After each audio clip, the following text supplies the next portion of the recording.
Tunaendelea kupoteza watu kila mwaka, na ilikuwa ni vyema kuja hapa ndio tuwasomeshe madriver na maconductors kuhusu maneno ya road safety. Tumepoteza watu zaidi ya 1400 kupitia as at end of last year 2024, na bado watu wanaendelea kukufa, na ni vizuri tukiwasomesha wazingatie mambo ya usalama barabarani, masharti ya barabara, wadhibiti mambo ya speed.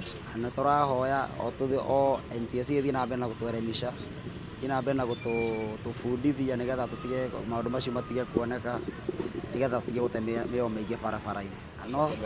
No tucokerie ngatho wanarembo, chairman na komiti yake yote, turamacokeria ngatho nĩ ũndũ wa gũtwĩciria na gũtũhe kahinda kamwe gaka gũcemania na NTSA nigetha matũeremishe na matũbundithie maũndũ maingĩ ma barabara, tutige gũtinda ona tũigua kwĩna NTSA tukahingaga wĩra atĩ tũkoma arĩa matigatũnyite. Mafundisho ya leo nimebeba mambo mingi. Kitu ya kwanza, siwezi nikaenda barabarani kama gari haina insurance cover, haina sticker ya inspection, gavana kama haifanyi, na mguu